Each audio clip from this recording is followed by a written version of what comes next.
Sekarang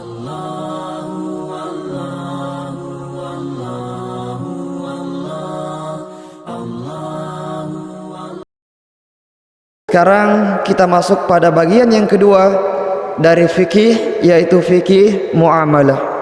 Dan fikih muamalah ini juga adalah fikih yang luas, mencakup fikih jual beli, mencakup juga fikih munakahat, tentang masalah nikah, fikih talak, fikih peradilan, fikih mawaris, dan semuanya. Ya, meskipun belakangan ya fikih muamalah dibagi-bagi lagi. Ya, ada khusus fikih munakahat, ada khusus fikih qada, ada khusus fikih jihad, ada khusus fikih jinayat, masalah had, masalah qisas, masalah hukuman-hukuman. Ya, dibagi lagi ke dalam beberapa bagian. Ya, sub tema pada bab fikih muamalah tersebut. Yang jelas, mulai dari pembahasan kitabul buyu', fikih jual beli, maka itu adalah tema-tema yang jarang kita dengarkan, tema-tema yang tidak banyak kita dapatkan di pengajian-pengajian, di tablik akbar dan sebagainya. Yang masyhur, yang populer, yang sering kita dapatkan adalah tentang masalah fikih ibadah. Ya, pembahasan tentang fikih salat, fikih puasa, fikih taharah dan sebagainya. Adapun masalah fikih muamalah ini, dia adalah pembahasan yang tidak banyak kita dapatkan. Sebagai mukaddimah, kita sampaikan ahamiyatu dirasati fikhil buyu', urgensi mempelajari fikih jual beli. Yang pertama, karena jual beli adalah muamalah yang kita lakukan setiap harinya. Dia merupakan muamalah yang sering sekali kita lakukan. Apakah kita sebagai pembeli ataukah kita sebagai penjual? Karena dia merupakan sesuatu yang sering kita bermuamal dengannya, bertransaksi dengan hal tersebut, maka sangat penting untuk kita mengetahui tentang hukum-hukum yang ada di dalamnya. Supaya kenapa? Supaya kita tidak terjatuh pada hal-hal yang diharamkan oleh Allah Subhanahu wa ta'ala. Nah, kemudian yang kedua adalah karena masalah jual beli ini adalah masalah yang selalu mengalami perkembangan. Dia adalah masalah yang hampir setiap zamannya ada hal-hal yang baru di dalamnya. Ada masalah-masalah kontemporer yang belum pernah ada sebelumnya. Beda dengan fikih ibadah yang juga mengalami perkembangan, ya, masalah-masalah yang baru. Namun pada fikih muamalah, pada fikih jual beli ini lebih banyak lagi. Sehingga ya, ketika kita tidak memahami dasar-dasarnya, maka kita susah untuk memahami ya perkara-perkara yang baru yang terjadi, transaksi-transaksi yang baru yang terjadi. Ya, jadi ini yang kedua, karena dia adalah sesuatu yang selalu mengalami perkembangan yang tidak ada pada zaman ulama kita terdahulu. Kemudian yang ketiga adalah karena ada beberapa muamalah yang jarak antara halal dengan haram itu sangat tipis. Jarak antara sesuatu yang disebut dengan jual beli dengan sesuatu yang disebut dengan riba itu sangat tipis perbedaannya, sangat tipis penghalangnya. Dirubah sedikit akadnya sudah menjadi riba, dirubah sedikit akadnya sudah menjadi jual beli. Sehingga dia adalah sesuatu yang sangat penting untuk kita gali, supaya kita tidak terjatuh pada hal-hal yang diharamkan oleh Allah Subhanahu wa taala. Bahkan di zaman Umar bin Khattab radhiyallahu taala an, ya di zaman Umar bin Khattab itu diseleksi penjualnya. Orang yang mau jualan di pasar itu harus diseleksi. Tidak semua orang yang punya modal dan mau berjualan di pasar boleh berjualan di pasar. Sama dengan ya kalau kita sekarang ada SMPTN, seleksi masuk perguruan tinggi negeri, ya, dan seleksinya ketat, harus lulus ujian. Dan juga di zaman Umar bin Khattab itu ada seleksinya dan ketat. Kata Umar bin Khattab radhiyallahu taala an, la yabi' fi suqina hadza illa man tafaqqaha fid din. Tidak boleh menjual di pasar kami ini kecuali orang yang sudah paham tentang fikih jual beli. Jadi bukan sekedar paham secara global masalah agama, masalah salat, masalah taharah, tapi dia juga faham tentang masalah jual beli.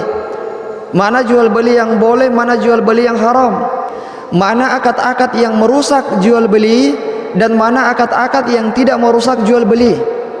Nah, mana hal-hal yang boleh dilakukan oleh pedagang dan mana yang tidak boleh, tentang takaran, tentang timbangan dan sebagainya yang banyak sekali terjadi, ya, penipuan di dalamnya, banyak kamuflase, banyak perubahan angka dan seterusnya, merubah nota dan seterusnya.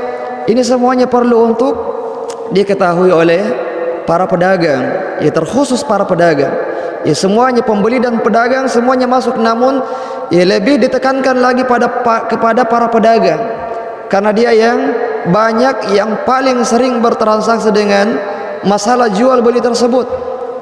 Nah, dan perkataan yang lain dari Ali bin Abi Thalib radhiyallahu taala an, beliau mengatakan, man ittajara qabla an yatafaqqah irtatama fir riba thumma irtatam. Barang siapa yang melakukan perdagangan sebelum dia belajar fikih tentang jual beli, maka dia akan terjatuh pada riba. Artinya adalah bisa dipastikan bahwasanya orang yang masuk dalam jual beli dan dia belum mengetahui, belum pernah mempelajari fikih tentang jual beli, maka bisa dipastikan dia akan terjatuh pada perkara ribawi, mau tidak mau. Ini makna ucapan dari Ali bin Abi Thalib radhiyallahu taala an. Dan masalah riba ini dia adalah bab yang sangat penting dan sangat susah. Dan ini disampaikan oleh banyak ulama, anna babar riba min ahammi wa as'abi abwabil fiqh. Bab tentang riba dia merupakan bab yang sangat penting dan sangat susah pada bagian bab-bab fikih. Bab fikih itu hampir semuanya susah, namun di antara yang paling susah adalah bab tentang riba, karena luas dan juga sangat tipis perbedaannya dengan jual beli. Makanya orang-orang musyrik dulu mereka mengatakan bahwasanya innamal bai'u mithlur riba, sesungguhnya jual beli itu sama dengan riba, padahal tidak sama antara jual beli dengan riba. Sekarang juga sebagian orang-orang awam, ya, kalau mendengarkan tentang koperasi, misalnya koperasi kita, koperasi beli barang kemudian dijual, dibayar dengan cara kredit, sebagian orang mengatakan, lalu apa bedanya dengan pembiayaan? Ya, sama-sama ada keuntungannya, sama-sama dibayar dengan cara kredit, tapi satu riba, satu jual beli, satu halal dan satu haram. Perbedaannya juga tidak banyak. Dan itulah ya sisi susahnya bab tentang masalah riba tersebut. Namun dia adalah sesuatu yang harus kita pelajari. Jamaah yang dimuliakan oleh Allah Subhanahu wa taala, kita masuk pada hadis yang pertama pada bab ini. An Abdullah bin Umar radhiyallahu taala anhuma an Rasulillah sallallahu alaihi wasallam annahu qala idza tabaya'a ar-rajulani fa kullu wahidin minhuma bil khiyar ma lam yatafarraqa wa kana jami'an aw yukhayyaru ahaduhuma al-akhar fatabaya'a ala dhalik faqad wajaba al-bai'. Hadis yang kedua semakna dengan hadis yang pertama kita sebutkan. An Hakim bin Hizam radhiyallahu an qala Rasulullah sallallahu alaihi wasallam al-bay'ani bil khiyar ma lam yatafarraqa aw qala hatta yatafarraqa fa in sadaqa wa bayyana burika lahumā fi bai'ihima wa in katama wa kadzaba muhiqat barakatu bai'ihima. Kita terjemahkan hadis yang kedua karena dia mirip dengan hadis yang pertama. Antara penjual dengan pembeli mereka punya khiyar. Ya, khiyar. Jadi khiyar yang dimaksud di sini adalah khiyarul majlis. Khiyar itu kesempatan untuk berpikir, kesempatan untuk membatalkan jual belinya. Mereka berdua punya khiyar majlis selama mereka belum berpisah. Dan ketika mereka berpisah, ya, maka sudah akadnya itu menjadi akad yang lazim. Dan ketika mereka berdua jujur dalam jual belinya, penjual misalnya menjelaskan tentang barang yang dia jual tersebut. Kalau ada cacatnya dia sebutkan, ya, barang ini cacatnya seperti ini, ya, kendaraan ini cacatnya seperti ini dan seperti itu. Pokoknya apa saja yang dijual dijelaskan apa cacatnya, penjual menjelaskan apa cacatnya. Dan ketika mereka berdua jujur dalam jual belinya, maka Allah Subhanahu wa taala akan memberikan keberkahan pada jual beli mereka. Allah akan memberikan keberkahan kepada penjual pada keuntungannya, dan Allah akan memberikan keberkahan pada pembeli pada barang yang dia beli tersebut. Nah, wa in katama wa kadzaba, dan pada saat mereka berdua berdusta dalam jual belinya dan berbohong, maka Allah Subhanahu wa taala akan menghapus keberkahan pada jual beli mereka. Penjual berusaha menutupi cacat yang ada pada barang yang dia jual, karena kalau dia sebutkan cacatnya maka pembeli tidak akan membelinya, atau paling minimal dia akan membelinya tapi dengan harga yang rendah karena ada cacatnya. Dia tidak mau sampaikan, dia berbohong bahwasanya barang ini Masya Allah tidak ada cacatnya sama sekali. Ya, maka Allah Subhanahu wa taala akan menghapus keberkahan pada jual belinya, menghapus keberkahan pada keuntungan dari harta yang dia dapatkan tersebut.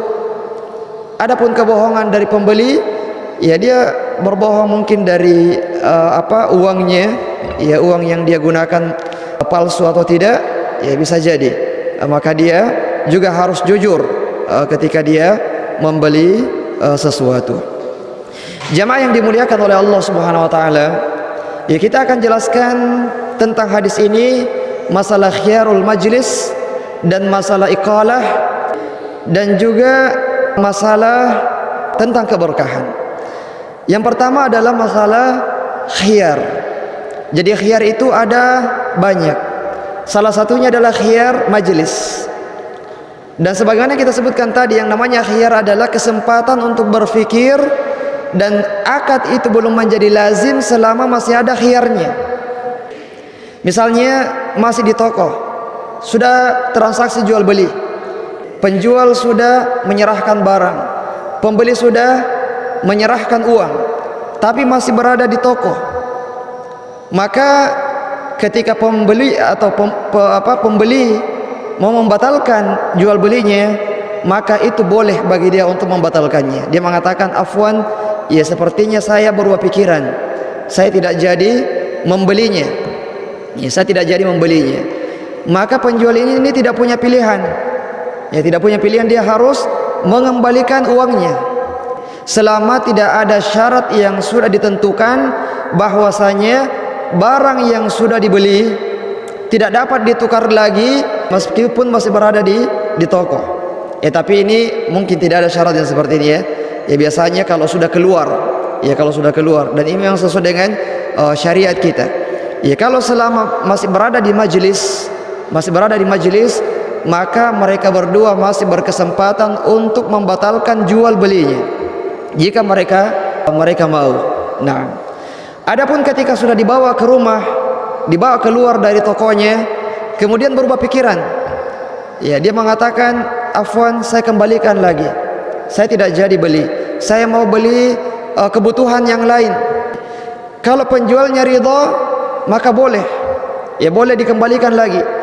Tapi kalau penjual tidak ridha, maka tidak ada hak bagi pembeli untuk memaksakan kehendaknya, karena akadnya sudah selesai. Dan akad jual beli ini termasuk akad yang sifatnya lazim. Akad yang sifatnya lazim artinya adalah ketika sudah terjadi, sudah selesai akad, maka tidak boleh dibatalkan oleh salah satu pihak tanpa persetujuan dari pihak yang lain. Nanti sama-sama ridho, baru tukaran kembali. Kalau ada yang tidak ridho, maka tidak boleh yang mau mengembalikan barang tersebut tidak boleh memaksakan kehendaknya, karena ini akad yang sifatnya lazim. Akad itu ada yang lazim, ada juga yang jaiz. Jaiz itu adalah akad yang boleh dibatalkan oleh salah satu pihak meskipun tanpa persetujuan dari pihak yang lain. Misalnya wadiah, titipan. Ya, kita menitip barang kepada teman kita. Afwan, ya, saya titip dulu kendaraan saya, nanti saya ambil pekan depan. Ternyata baru 1 hari dia datang lagi, ya afwan, saya sudah mau ambil barang saya. Tidak boleh bagi orang yang dititipi mengatakan, tidak boleh kamu ambil barang, kemarin kamu bilang 1 pekan, ini baru 1 hari. Dia tidak berhak untuk menahan barang tersebut, karena ini adalah akad wadiah, akad titipan. Dan akad titipan itu adalah akad jaiz, boleh dibatalkan oleh salah satu pihak tanpa persetujuan pihak yang lain, selama tidak menimbulkan kerugian.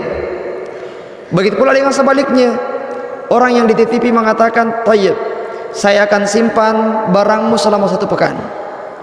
Ternyata baru 1 hari dia berubah pikiran. Dia menelpon, "Afwan, barangmu ini ternyata tidak aman kalau di rumah. Saya mau safar, ya tolong diambil lagi barangnya." Maka orang yang menitipi tidak boleh mengatakan, "Ya tidak boleh, kan saya mengatakan 7 hari, baru 1 hari ini, masa saya ambil barangku lagi?" Ya, dia tidak berhak untuk tidak mengambil barangnya selama dia tidak dirugikan. Kalau dirugikan, maka orang yang dititip ini berusaha untuk mencari solusi yang lain supaya orang yang menitip ini tidak dirugikan. Misalnya dia sudah capek-capek bawa barangnya dari tempat yang jauh, ya, baru 1 hari dia harus kembali lagi untuk mengambil barangnya, padahal sudah disepakati 7 hari. Maka ini akan memberikan kerugian bagi dia. Maka dicarikan solusi yang lain supaya dia tidak menimbulkan kerugian kepada salah satu pihak. Jadi ini perbedaan antara akad lazim dengan akad jaiz. Contoh yang lain untuk masalah akad lazim, dan ini sering terjadi, adalah sewa menyewa. Sewa menyewa termasuk akad lazim, tidak boleh dibatalkan oleh salah satu pihak tanpa persetujuan pihak yang lain. Kalau misalnya seseorang sudah sewa rumah selama 1 tahun, dia sewa selama 1 tahun. Baru 6 bulan pemilik rumah mengatakan, "Ya afwan, saya mau menjual rumah saya. Ada pembeli yang mau membelinya. Kalau bisa saya kasih waktu Ki 1 pekan, ya kita angkut barang tak, saya kembalikan sisa uangnya." Ini tidak boleh dia lakukan kalau penyewa rumah ini tidak ridha. Kalau dia mengatakan, "Tidak, pokoknya nanti saya keluar kalau sudah sampai 1 tahun," maka tidak boleh pemilik rumah memaksakan kehendaknya, mengatakan, "Kalau tidak saya akan panggilkan Satpol PP." Tidak boleh, karena ini adalah akad yang sifatnya lazim. Akad yang sifatnya lazim tidak boleh dibatalkan oleh salah satu pihak tanpa persetujuan dari pihak yang lain. Taib. Kemudian jamaah yang dimuliakan oleh Allah Subhanahu wa taala, ya masalah khiyar kita anggap sudah selesai, khiyar majelis. Ya, kemudian tentang yang kedua adalah tentang masalah keberkahan. Tentu saja bagi seorang pedagang bukan semata-mata yang dia lihat itu adalah berapa banyak keuntungannya, tapi yang paling harus diperhatikan oleh pedagang adalah bagaimana tentang keberkahan dari keuntungan yang dia dapatkan tersebut. Jadi bukan masalah banyaknya, tapi masalah keberkahannya. Apa gunanya banyak tapi kalau ternyata tidak ada keberkahan pada keuntungan tersebut, maka dia akan hilang lagi tanpa kita mengetahui kemana arahnya. Diangkat lagi, diambil lagi tanpa kita mengetahui bahwasanya dia lari kepada hal-hal yang bermanfaat. Dia habis tapi pada hal-hal yang tidak bermanfaat karena tidak ada keberkahan di dalamnya. Ya, sehingga para pedagang, para penjual, para pebisnis, ya ketika memulai usaha, mencari usaha yang memang diridhoi oleh Allah Subhanahu wa taala. Jangan mencari usaha yang haram. Jangan mencari usaha yang haram, jelas-jelas keharamannya. Dan masalah jual beli itu ada 3 hal. Ada yang jelas kehalalannya, ada yang jelas keharamannya, dan ada perkara yang syubhat. Ada perkara yang samar-samar apakah dia halal ataukah dia haram. Dan pada perkara yang masalah syubhat ini, kata Rasulullah SAW, wa man ittaqa syubhat faqad istabra li dinihi wa irdihi. Ya, jadi untuk perkara yang syubhat ini kata Rasulullah, barang siapa yang meninggalkan perkara syubhat, maka dia sudah menjaga agamanya dan kehormatannya. Karena perkara syubhat kata Rasulullah seperti karra'i yar'a haulal hima yushiku an yarta'a fihi. Ya, seperti pengembala yang dia mengembalakan kambingnya itu di pinggir daerah terlarang, ya di dekat daerah terlarang. Sedikit-sedikit saja maka dia akan masuk pada daerah terlarang tersebut. Jadi dia adalah perkara yang bisa menjerumuskan seseorang pada perkara-perkara yang dilarang di dalam agama kita. Saya kira ini saja jamaah yang dimuliakan oleh Allah Subhanahu wa taala, hadis, 1 hadis atau 2 hadis pada bab ini, semoga bermanfaat. Baik, karena sudah masuk waktu, ya subhanakallahumma bihamdik, asyhadu an la ilaha illa anta astaghfiruka wa atubu ilaik. Wassalamualaikum warahmatullahi wabarakatuh.